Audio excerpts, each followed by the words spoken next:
Hello, everybody. Welcome to May's OARC Talk.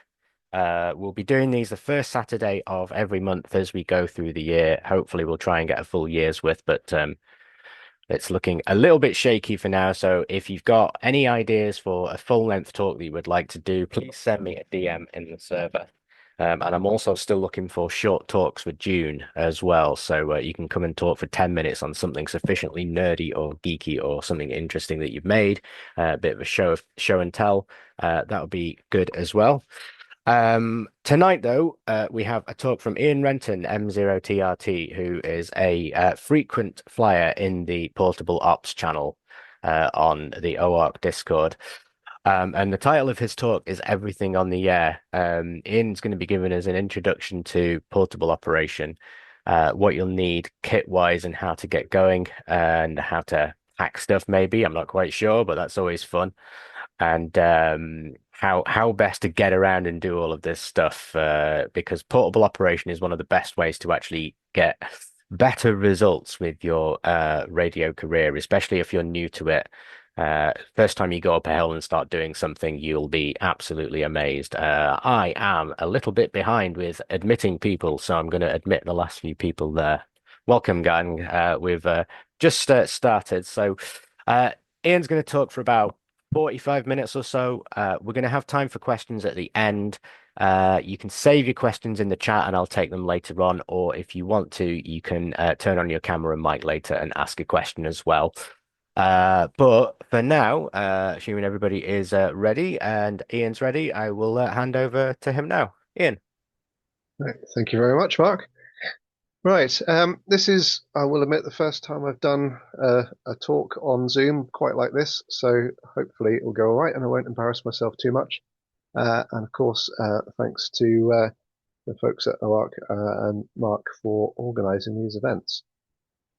So as Mark said, the title of the talk is Everything on the Air, Introduction to Operating in the Great Outdoors. So um, we'll go through various aspects of where to go, how to do it, and so on.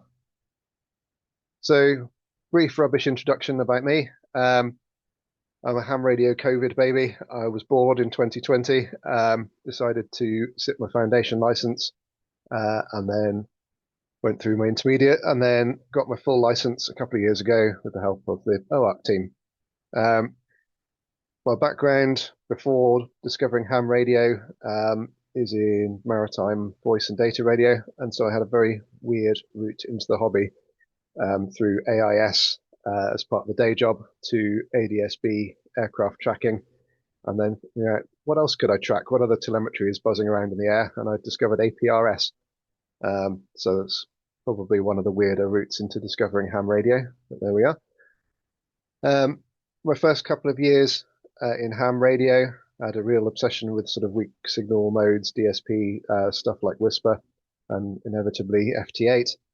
And now my home rig doesn't get a lot of use, and pretty much what I do is sit in a field and get on the air and talk to people.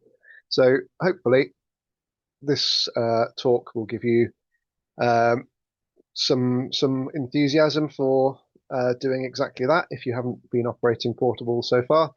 And if you have, then maybe some extra tips and tricks, some things, some software you might not know about, some antenna, battery choices, all sorts of things.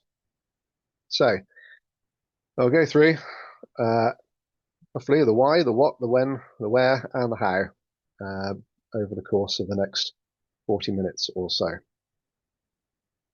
So let's start off with why.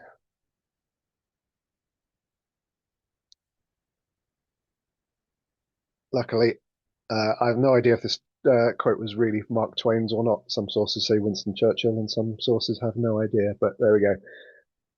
Poto is possibly a good work spoiled, depending on how much you like walking compared to how much you like radio. I like them both in roughly equal measure. I do like to hike out into the middle of about as far away from town as I can get, and I do like getting on the radio. So if you like both of those things, it's a good combination. If you just like the radio side, well, there's definitely options as well. So enjoying the outdoors is pretty much my main reason for wanting to do this. Um, the picture on the left there was a photo of my shack in the study when I first started doing FT8. It's a little bit dim and dingy in there. And then the photo on the right is my first ever photo and SOTA activation up at Wing Green, getting on for 2 years ago now. So for me, there's absolutely no comparison. I would much rather be in the right-hand picture. There's also opportunity to celebrate local places of interest. Obviously, Parks on the Air is probably one of the most famous programs, as well as Summits on the Air. But there's lots of other different programs as well that you might find you like better, to tie into various local places of interest in your area. Here's another reason why. That picture on the left is in my shack on 40 meters, and I've got about S7 background noise. It's pretty horrendous. Most of it, I think, coming from the neighbours' solar panels. Um, you know, town environments, city environments are pretty awful for background noise on the radio. It may also be that you don't have space if you live in a small flat like I used to before COVID. I couldn't even think of setting up a station there really. Whereas on the right hand side, if you head out into the middle of nowhere, this is the kind of background noise you could look forward to, pretty much down the bottom of the dial there. So if you're struggling to hear people at home, got loads of background noise, really having a difficult time, try being out, getting out into nature in the middle of nowhere, and you'll find all of that just disappears, and getting on the radio becomes a lot more enjoyable. If you've ever spent ages and ages calling and calling over and over again to get into some special event station, well, you might want to try this to suddenly become the other side of the pile-up. Particularly on a weekend, Saturday afternoon, if you're doing POTA or SOTA, particularly if you've got 100 watts at your disposal, you will find you get big pile-ups. So if you want to experience the other side of the pile-up and have everyone hunting you for once, this is a good way to do it. So we've covered the why we might want to get out on the radio from portable locations. Now, what can we activate? What can we go out and get on the air from? Now, obviously, there's nothing stopping you just going to any old field or hill or whatever and setting up the radio and working portable. But there are a lot of portable operating programs out there, which will give you ideas of places to visit. And being part of a well-known program will also mean you have a ready supply of hunters, that is, people on the other end of the radio coming to talk to you. So there's all sorts of options. So Parks on the Air, Summits on the Air, you've almost certainly heard of. And going further and further down the list, there are all sorts of sort of slowly more obscure options. But depending where you live in the world and the kind of places you like to go, there are programs for you. I've kind of split things across the top into individual, anytime, and annual. So there are events you've probably heard of, like Railways on the Air, for example, which are just one weekend in the year, where groups generally set up stations at sort of various historical railway locations. These tend to be kind of group events usually, although there's nothing stopping you doing them individually. And they tend to be one weekend a year. The other stuff on the left-hand side, these are more things that people do individually or sometimes as small groups, and they can be done at absolutely any time.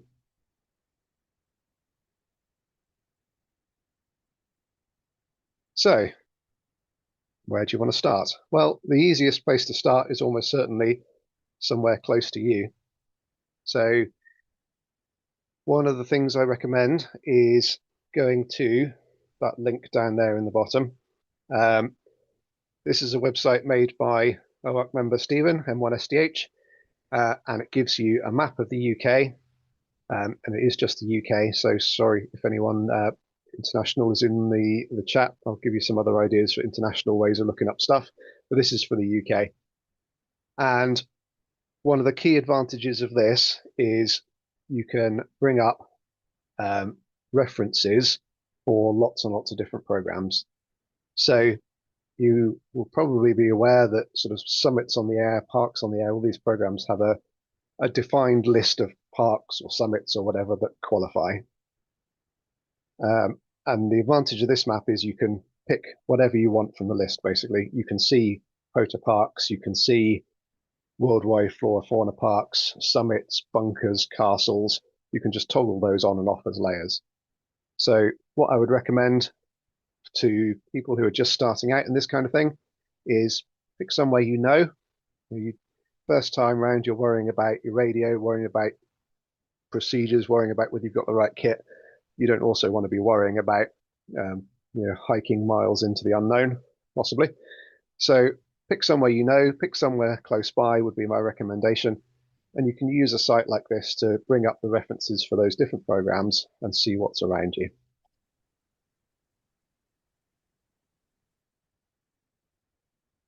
So knowing yourself is an important part of this as well. What kind of activation, what kind of portable experience are you looking for? So, if you're a very keen hiker, climber, and you're the sort of person that likes climbing mountains, then Summits on the Air is probably a good choice. You'll get that combination of the adventure you want from climbing a mountain plus working portable on the radio. If you're less able or less enthusiastic about hiking for miles up a mountain, you can do it from your car in most of these programs. So Parks on the Air, for example, you can do a mobile activation from your car. Some programs don't allow that, but Parks does and others do. So there is a range of experiences out there depending on your level of enthusiasm, your level of fitness, and programs that allow you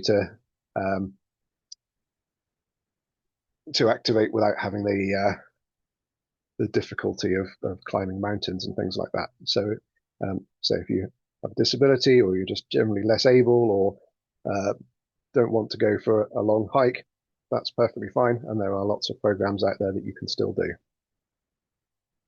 And of course, there is no right way to do this.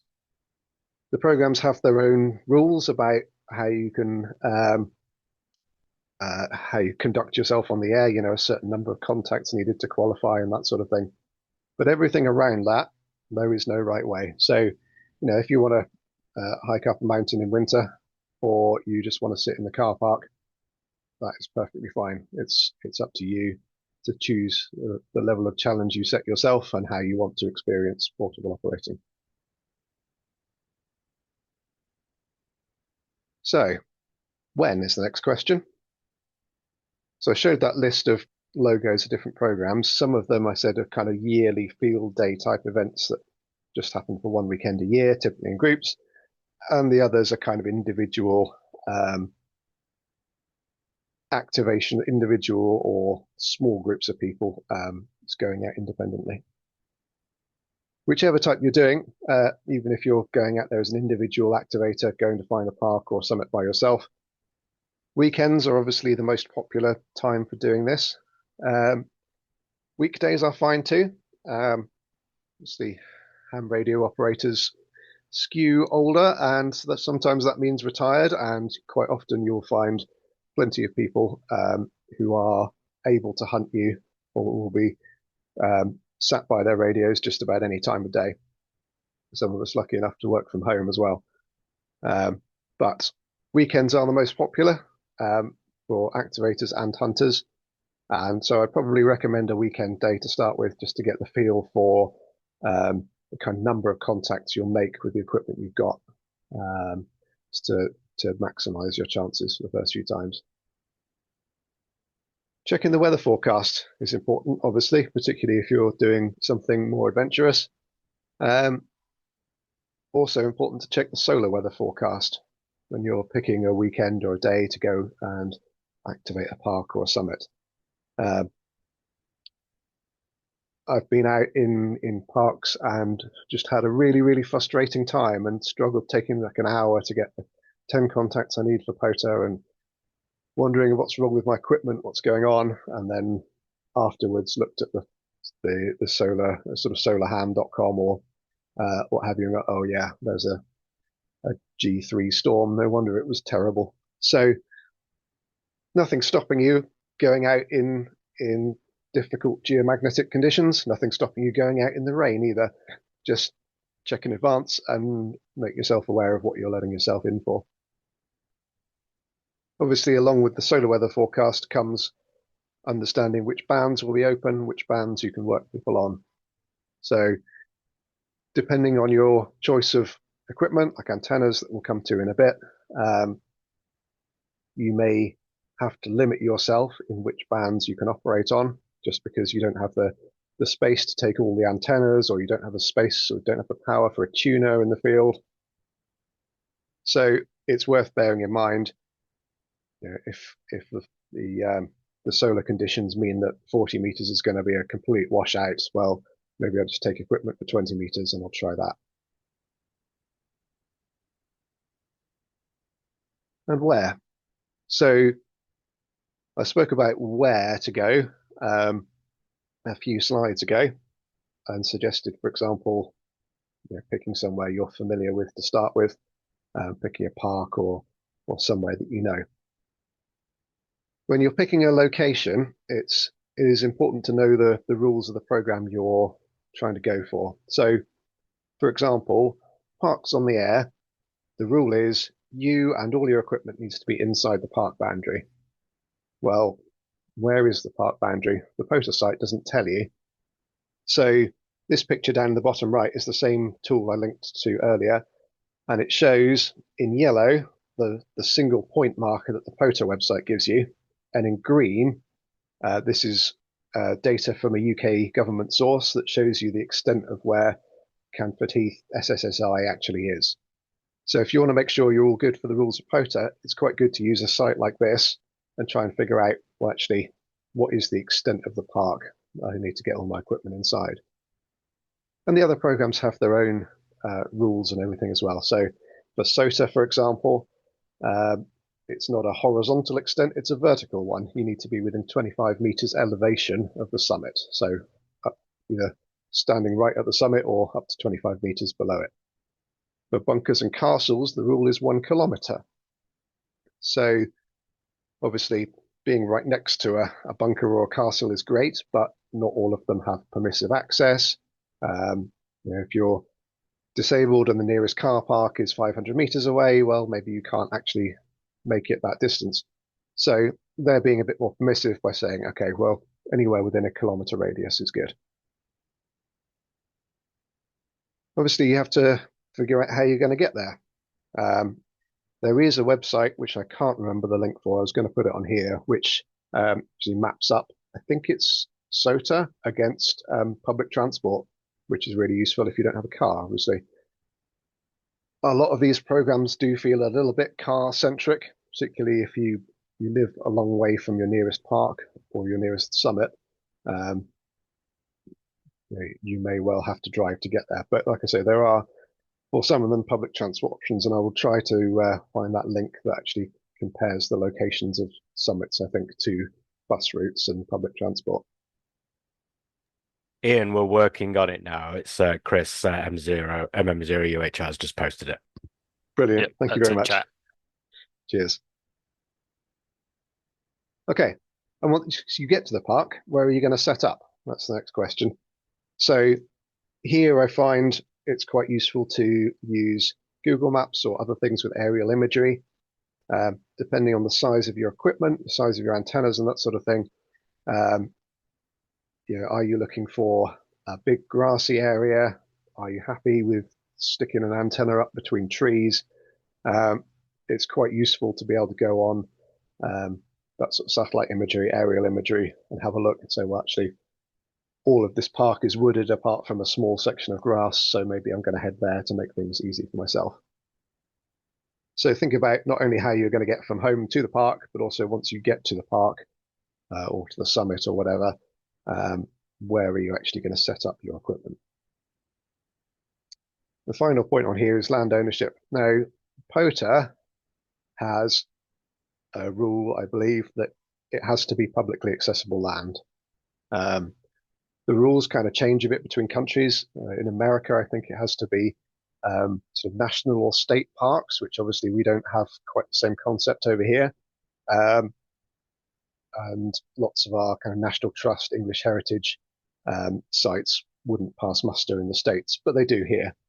The important thing is public access. So it may not be publicly owned, but at least it has open public access. Other programs, so SOTA, for example, one of the summits in my area is, this is not an impressive mountain peak, this is just a hill, but yeah, the summit is in farmland, it's owned by the farmer. They've got cross SOTA activators in the past for attaching antennas to their fences without permission and stuff like that. So don't necessarily assume that just because it's a marker on the map in POTA or SOTA or any of these programs that you have permission to go there. You know, the teams that run SOTA or what have you don't have the resources to be checking that sort of thing. So it's still up to you to make sure that you're not trespassing and you find a route to a suitable spot that is not actually going to cause problems with the landowner. Okay, so now we move on to the how question. So how are we actually going to do this? We've decided on a spot, a park maybe, or a summit or something like that we're going to activate. How do we go through doing that? So I've split this into 3 sections roughly. Before the day, like what kind of equipment are you going to need? What kind of stuff do you want to get ready in advance?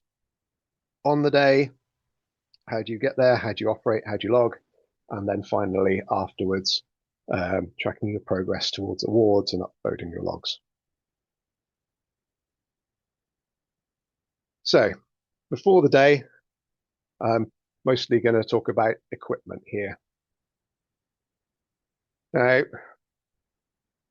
if you're just starting out in outdoor operating, you probably and definitely shouldn't go out and just buy loads and loads of new equipment for this exciting new thing, only to discover that actually maybe you hate it and it was a whole waste of money. So let's say the best radio is the one you already have. However, if all you've got is a massive boat anchor rig on your desk, then and you really want to kind of go out there hiking or summiting a mountain, obviously that's not going to work. So within reason, it's good to use equipment you have so you're not wasting money out there.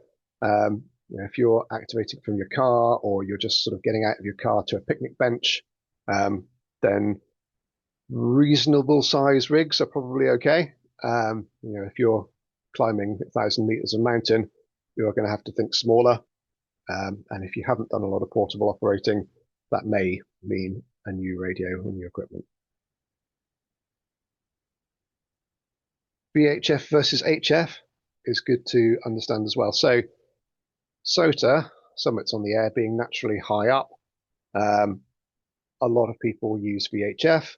You only need 4 contacts for a successful SOTA activation. So in a lot of the world, you could go up to the top of this hill or this mountain with a cheap HT, Quansheng, Baofeng, whatever you have, and you'll probably manage to make 4 contacts. If you're not so lucky with geography and you're like me in a part of the world which doesn't really have any big hills and certainly no mountains, VHF becomes pretty difficult. You know, I've tried to do a few activations of parks with just VHF and once even just 70 centimeters. It's hard and it's doable if you like a challenge, and you can absolutely get there. But if you're starting out for the first time and you're not going to be on a mountaintop, you really do need to think about HF because HF is where all the action is. If you've got the ability to do QRO. So I'm talking about 100 watts mostly here. Um, you will find making contacts very, very easy. Um, and like I said in the introduction, you will get pile-ups, hopefully. Particularly popular spots with 100 watts on 20 or 40 meters. I've had pile-ups of 50, 100 people that just keep on coming and coming and coming for over an hour. That requires, uh, first of all, the license level to be able to do 100 watts, so intermediate or above, and the equipment and a big battery that will come to. I will also say, don't be afraid of QRP. So if you are interested in QRP and low power operating, talking about sort of 5, 10 watts on SSB, this is a good way to try it out. So I won't say that operating QRP is always going to get you 10 contacts for POTO or is always going to be a quick and easy experience. It's not. It can be a challenge. It usually is. But if you want to try QRP operating 5, 10 watts of SSB, portable operating is a real good way to do it because you are the person that people are chasing. People will be steering their beams to point at you. People will be looking for your spots to try and make contact. So rather than just calling CQ into the ether or trying in vain to get through a big pile up with low power, portable operating is a good way to try QRP if you want to. Somewhere in the middle lies where I would say a lot of people start with portable operating, which is 20-ish watts, something like a G90. That's perfect. 20 watts is plenty. You will get contacts, you will activate. And so I realize I'm saying this as a guy who doesn't own a G90, but I do have a couple of friends who do that I've done some activations with once they were getting started in POTA, and 20 watts is absolutely plenty.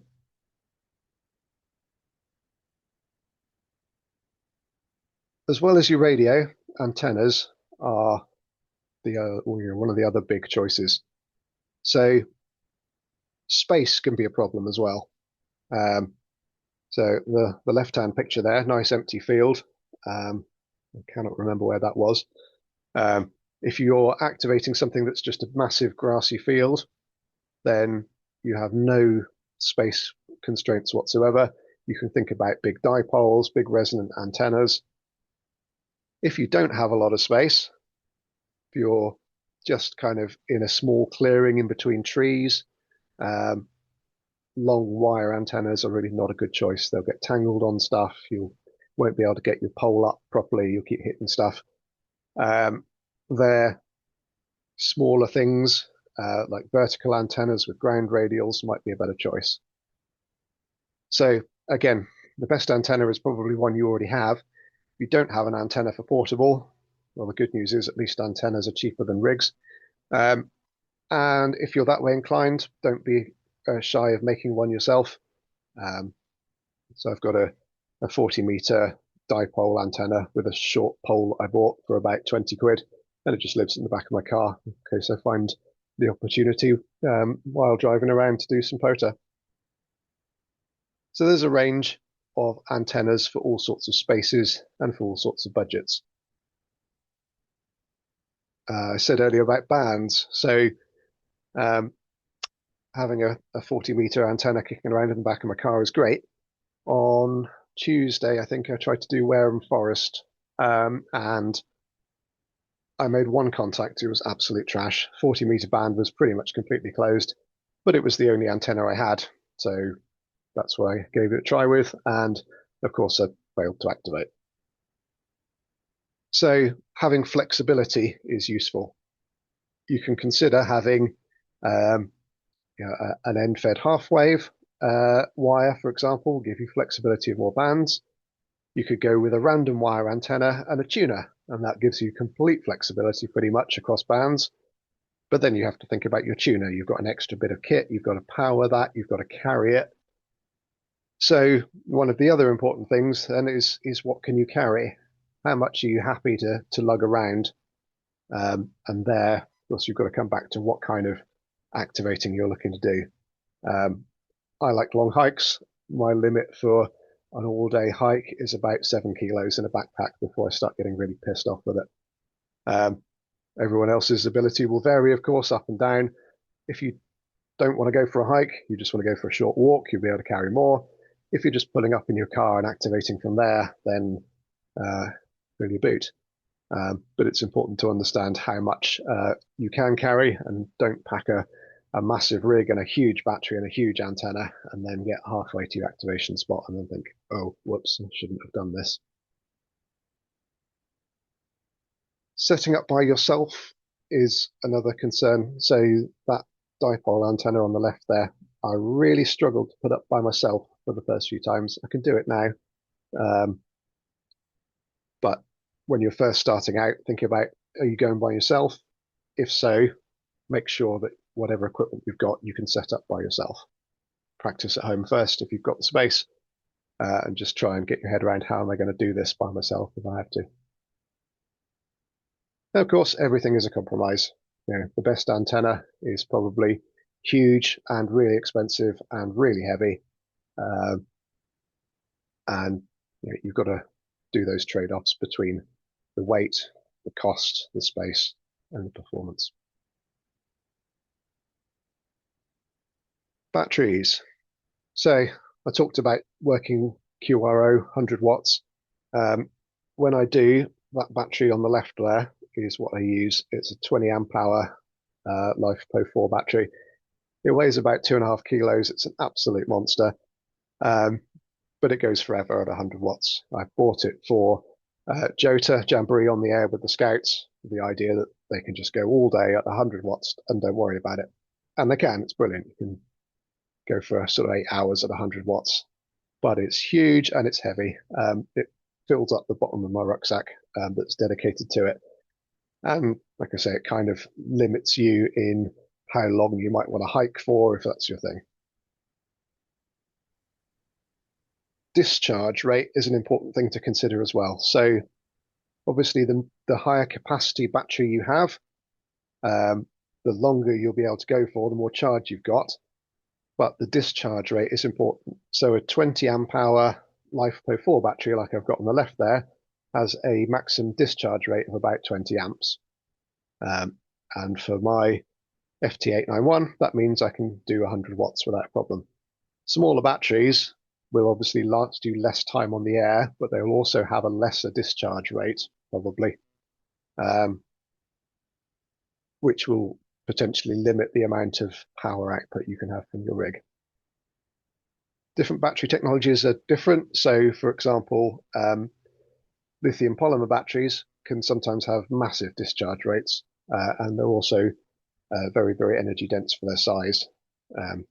Disadvantages being if you abuse them, they explode. So there are trade-offs. Look into different sort of battery technologies. Personally, I quite like the LiFePO4s. They've got a decent sort of combination of energy density, discharge rate, and safety. Over on the right-hand side, there is a photo of some QRP kit that I drag around occasionally. This has got an X6100 rig there, which is max of 10 watts. So I don't need the kind of discharge rate that you get from a giant battery. The little thing just below it, sort of yellow thing with a screen, is a USB power bank. I really like these for travel and for QRP kit, particularly for travel, because people in an airport understand what that is, whereas airport security people tend to think of big batteries as being quite scary. What you can get for these USB power banks is a thing called a power delivery trigger cable, and that has the circuitry in it to output a steady 12 volts, in this case, from USB-C. So without getting into detail, USB-C devices and cables can negotiate for voltages. This is just a simple cable with USB-C on one end and a barrel jack on the other end. Plug it into your battery. The barrel jack has 12 volts on it, and you can run your rig from that. So for small QRP rigs, particularly for travel and especially for travel by air, these are a brilliant way of powering your kit.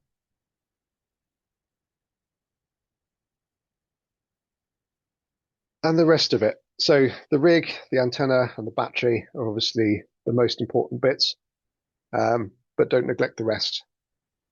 If you're going to hike, or even if you're just going to sort of carry stuff around from your car to where you're activating, you don't really want to damage your expensive radio. Um, it's good to have cases or bags or ways of protecting this kit in the field. Obviously, it doesn't apply so much if you are just activating from your car, but the more adventurous an activation you're going for, you're going to want the kind of security of knowing that you can hike around, you can scramble up slopes, whatever you want to do without worrying that you're going to damage your radio. That's 10 Um, minutes. oh, cheers. Um, so other stuff you need. You've got a bag, you've got your radio, you've got your kit. Do you want a seat? Um, I'm about 40. I'm getting to the age where I can't just sit on the ground for long periods anymore without it hurting when I get up. Do you want a table? If you've got lots of kit, especially if you've got a laptop and you want to do digital modes, you probably want a table. Excuse me. How are you going to log? We'll come to that in a second. Do you need waterproofs? Do you need food and drink? The usual things that you want to think about when going out.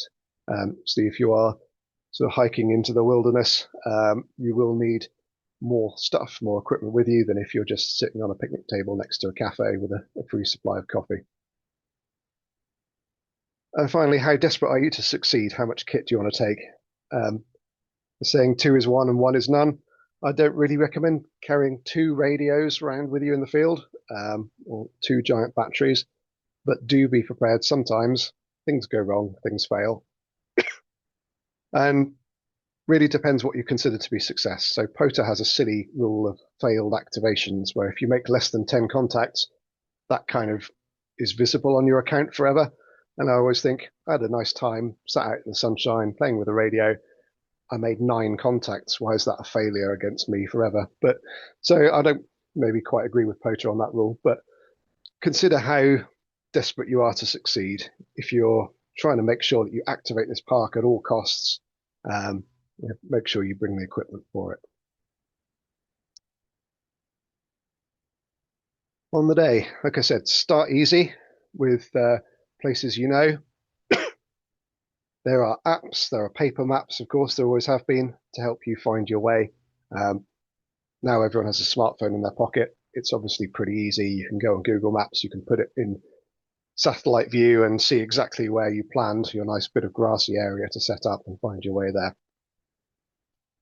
Don't try wading across river valleys when they're about 3 feet deep in water. That was a memorable activation. Setting up, obviously you've got to find space. Do respect nature and other people. If there is, quite often down here on the heaths in Dorset, there are signs warning you about ground nesting birds, telling you not to trample around on the heath. Do please respect that. And other people as well. So don't set up in the middle of a path somewhere where you're going to get in the way. If you're doing VHF, you're going to need line of sight. It's important to check what your line of sight is going to be from your location. It's important to consider how big your antenna is. So you don't want to get to a spot and then discover that your antenna is 10 meters too long for the amount of space you've got.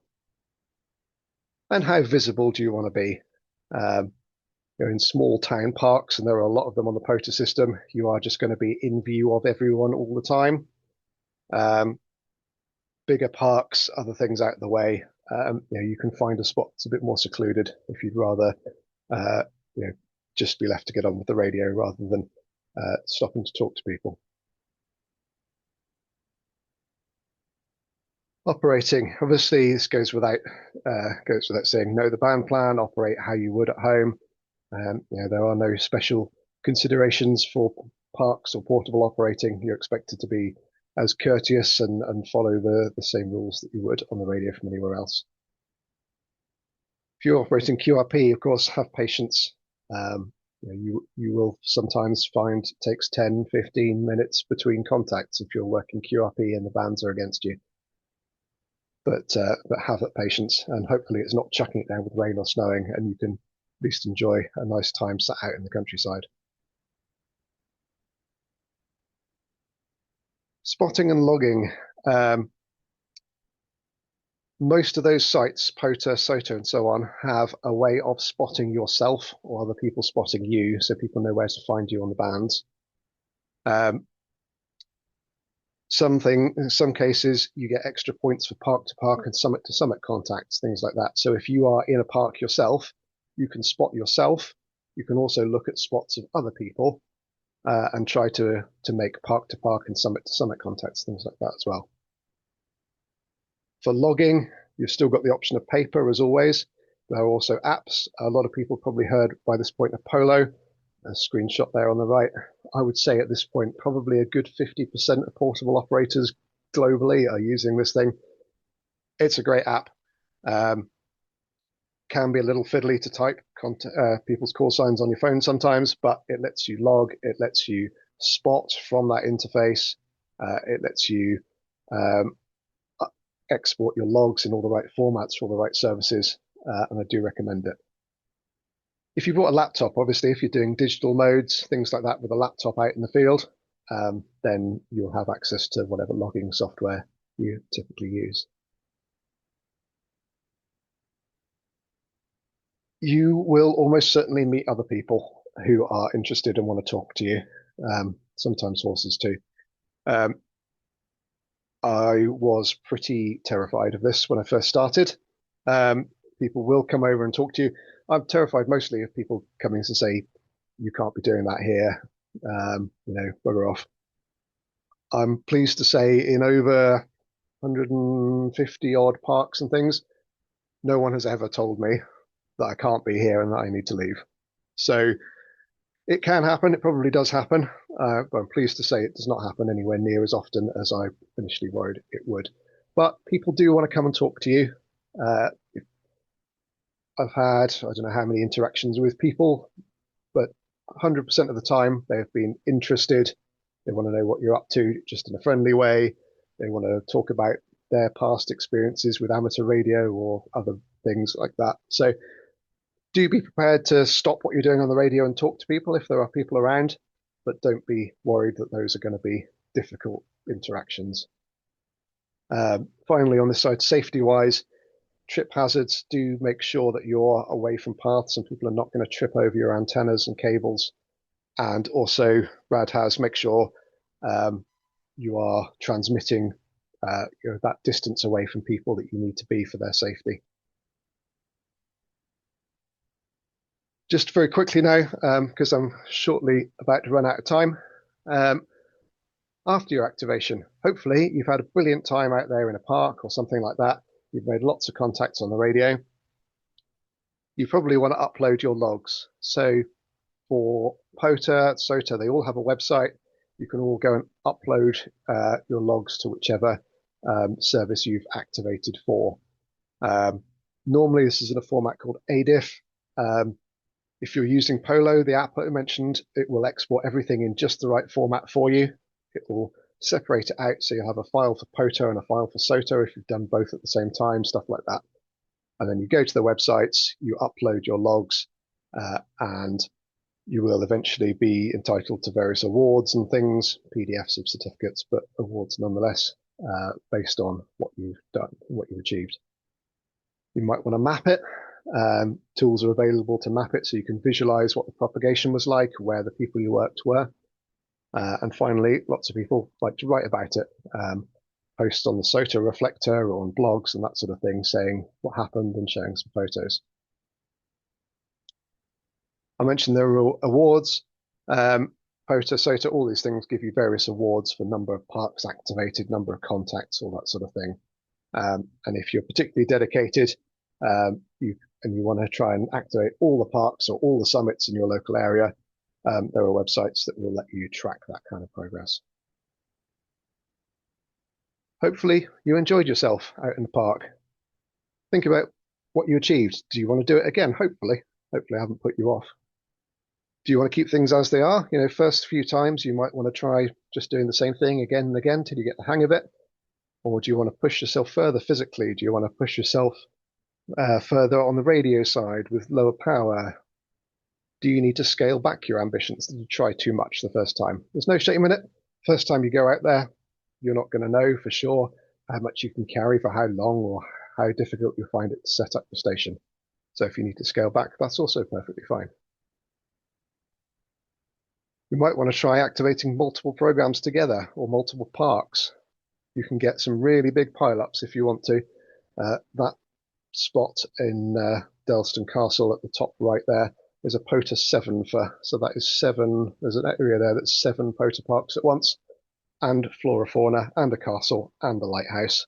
And once you start calling that out on the air, you will get a very big pile up very quickly, usually. Other things like Roves. Roves is doing multiple parks and multiple references in one day. Multiple operators at once passing the mic around can be a lot of fun.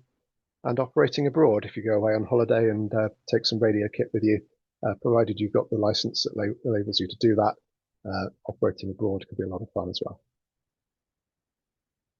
So thank you very much. That's the end of me yapping and this part of the talk. So from this point on, back to Mark, and I'm happy to take any questions. Thank you very much, Ian. That was really good. And it seems like you've been having a lot of fun over the years. I do portable operations as well. I do SOTA and I really enjoy it. I haven't tried POTA yet. SOTA's my thing. I like the hills. So yeah. Um, does anybody have any questions? Feel free, if anyone wants to unmute themselves and put their camera on, you can do that. Or if you don't want to do that, I'm happy to pass on questions via the chat. That's no problem at all.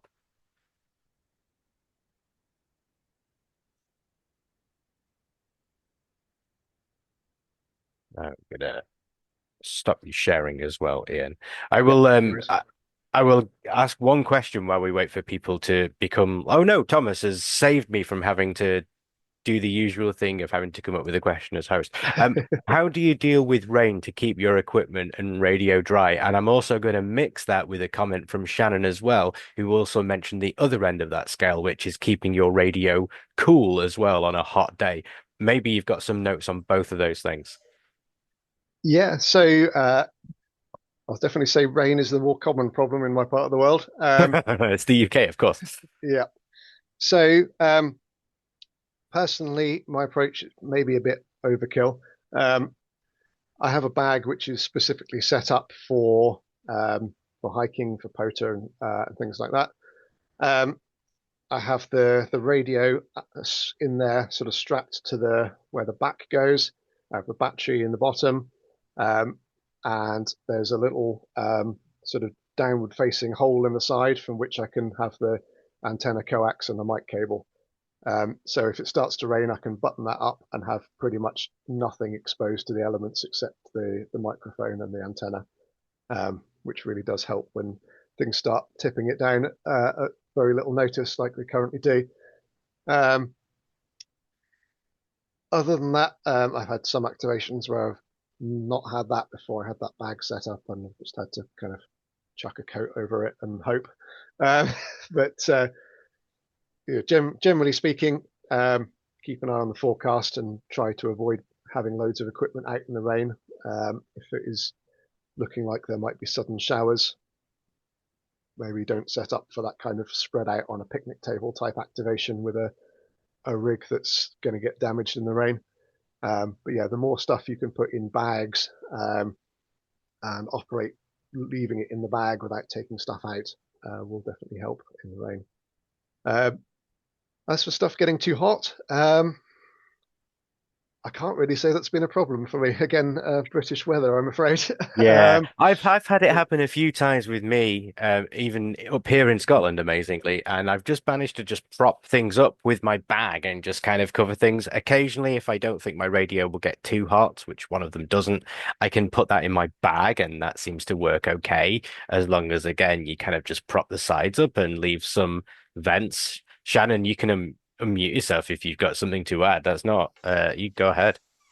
Oh yeah, no, I was just gonna say a couple times when I've been on POTA here, at the end of the fall last year, and then even like I think it was last week, I was on a POTA. It was a really nice day. I think it was Tuesday actually, and you know, what actually ended up happening, I guess, is that I drained my 100 amp hour battery so fully that it wouldn't even power the radio on to receive.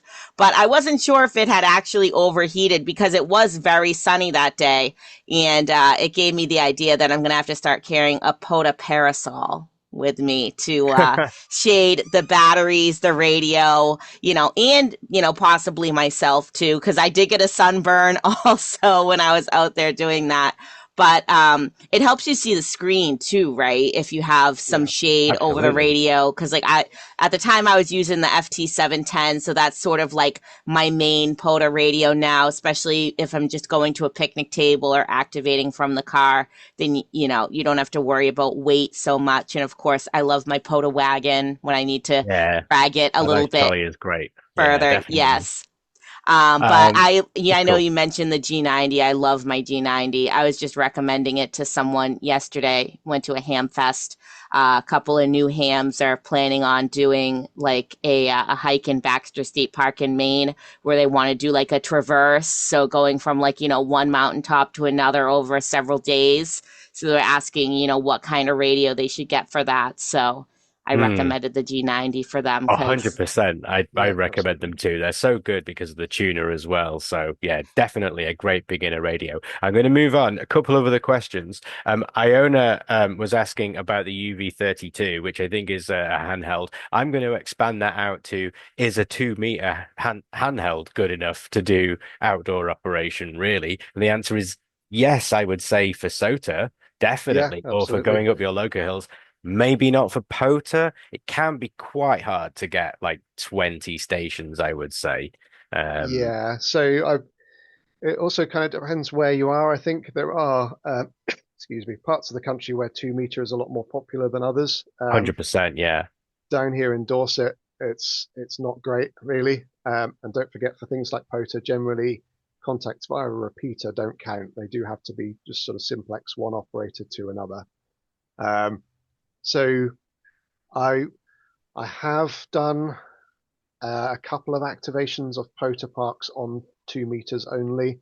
I did pick them specifically as very high up parks with a very good view, so not quite SOTA, but in that kind of league. So if you do want to Mm, try and do an activation of just a POTA park with just an HT, I would say do some that's hard. research, try and find one that's as high up with as good a view as possible. Yeah, Ideally, if you can get a nice view over a big town or city, you hopefully find people there to hug you yeah, and things. definitely. We'll try and rattle off a few quick ones. Chris wanted to know if there was any code and anything to the flag code message in the presentation. That's left as an exercise to the reader. You can go and look up Oh, maritime flag excellent. codes and see what that means. You can send him the slide later for him to work from. And there was something else as well. Jeff mentioned carrying paperwork or anything to promote amateur radio with. I replied and said I actually carry my license with me in PDF form on my phone, actually saved to the phone. It's not something I want to have to try and grab when I have no signal in the middle of a valley somewhere. So I have Yeah. it on my PDF on the local storage. And a couple of people, specifically on OARC, have had flyers promoting amateur radio. I think Chris, UHR, in the chat there has put a link in there to something that I think he carries around or has made. And yeah, I don't know if you carry anything like that, Ian, at all. So I don't typically, like you, I do have the license downloaded on my phone just in case I get one of these interactions I dread where someone asks, what are you doing? You're not allowed to do this, that sort of thing. Having the security of having that on your phone to at least show them, look, here's some paperwork that doesn't explain what it is, but at least it's got my Yeah. name on it and you can see what it is. When I did an activation of a park over in Germany last year, I did take printouts of my license and some flyers Not a that bad someone from idea. there gave me. Um, it's drausenfunker.de. And I talked to some of the guys who did that, which is sort of German portable operating group. And my German is pretty terrible, and I didn't want to have a really confusing conversation where I try and justify what I'm doing. So Yeah. then I did take some flyers printed out so I could just have a very simple beginner German conversation and give them the flyer to That's a good explain the rest of idea. it. Yeah, I would be terrified of that. Does anybody else want to unmute or pop themselves in sound and vision to ask any other questions, or shall I just carry on taking stuff from the channel? Entirely up to anybody. Um, what was your first activation, Ian? What was the very first thing you did? I can't remember if you mentioned it, or rather, what's your favorite activation if you want to tell us about your favorite place to go as well. Oh gosh. So my first activation was Win Green, which is it is a SOTA summit. I actually heard of SOTA before I'd ever heard of POTA. Um, Mm. and calling it a summit is a bit of a stretch. It is about 205 meters above sea level, and the summit is about 5 meters above the car park. So it really is lazy SOTA. Yeah. But that was for OARC SOTA Day in 2024. It was the first time I'd ever tried portable Aha. operating. Thank you for the Um, reminder. and I got some kit for Jota for Jamboree on the air because I was going to get the scouts Yes. on the air. And well, I haven't tested this kit properly. I needed to go out in a field and test it. Um, and at that point, I was absolutely a newbie to HF and to SSB as well. So I thought rather than embarrass myself in front of the scouts, I'm going to have to get out there and not just practice with the equipment, but practice with technique and operating out in the field as well. So that's the reason why I got started in it. Favorite activation? I don't know. I've had quite a few that were kind of definite type two fun, if you know what I mean. Where it was sort of at the time it was miserable, but in retrospect it was really good. I showed a photo there of some point crossing the Avon Valley, which was a stupid thing to try and do. I had Mm. mud and water up to my knees, and 3 parks still to do on a rove around Christchurch. Yeah. And yeah, so at the time that was pretty grim, but I sort of look back on it favorably as one of my better activations. That's good. But I'm sure we all have war stories like that. Oh Um, yes, there's been a couple of notes from particularly people new to amateur radio talking about maybe building radios, or obviously sometimes particularly HF radios can be challenging for some people monetarily. And I completely understand that and yeah, have also been through these kinds of things. And unfortunately, that's the nature of our hobby sometimes. I guess it's worth mentioning that there are kits that you can buy these days that will allow you to do things like CW or very sort of low key digital modes yeah, and a bit of voice. If you're new to electronics, they might be a little bit of a hard kit to jump straight into. If you're willing to give something a go and learn on the way, then things like a QDX, I think, is probably, or the QMX. I can't remember which one is best, but there's a few options for doing this kind of thing on the cheap, but definitely VHF is easier for on the cheap. Um, you can yeah, absolutely ask your question in the OARC channel there. I think that's Subasa, isn't it? Yeah.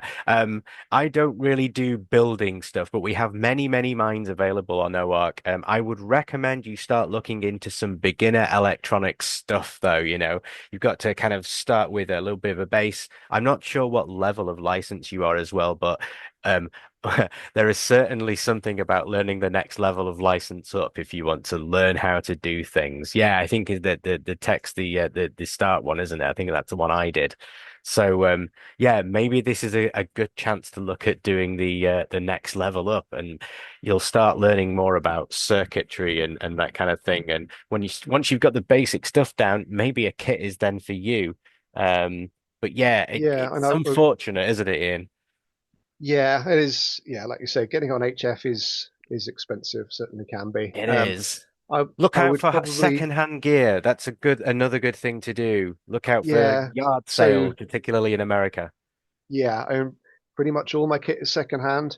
I know some people warn against eBay and things like that. Mm, You never quite know what you're going to get. A lot of ham yeah, radio stuff is sold as for spares or repair, even though it's fully working, to stop people robbing kits and sending it back saying it doesn't work. So yeah. it can be a bit of a minefield, but from my point of view, I'll say I don't think I have bought a new radio apart from a Baofeng and a Quansheng HT. Everything else I've bought Nice. has been secondhand, That's and it has all worked. yeah, I So think for the most part you'll be okay for most people. Just do some research first of all. yeah, Um, I'm and do gonna try out radios, whether sorry, you've built them yourself or whether you bought it yeah, secondhand or new. Do try out stuff at home. Don't ideally go out into the field for the first for the time first with time. any Yeah, equipment that's that a you're not good. sure about. Obviously, that does mean you've got to find some space a bit closer to home if you live in a flat, for example. But yeah, you have enough to think about the first time you go out into the field or to a summit or something like that without having questions about whether your equipment works or not. So do test this kind of stuff beforehand before you head out. Awesome. Right. It's 8 o'clock, so Paul will be very upset if we don't funnel people towards pub. So, um, thank you very much, Ian. That was really great for people who are new to this. I hope people enjoyed that, and I hope people will join us next month as well for our Flash Talk series. I only have one or two books, so as I said, please come and let me know if there's something that you want to do that's particularly interesting or nerdy. And yeah, we will see everybody next time. Thank you for watching. Yeah, thank you very much, guys.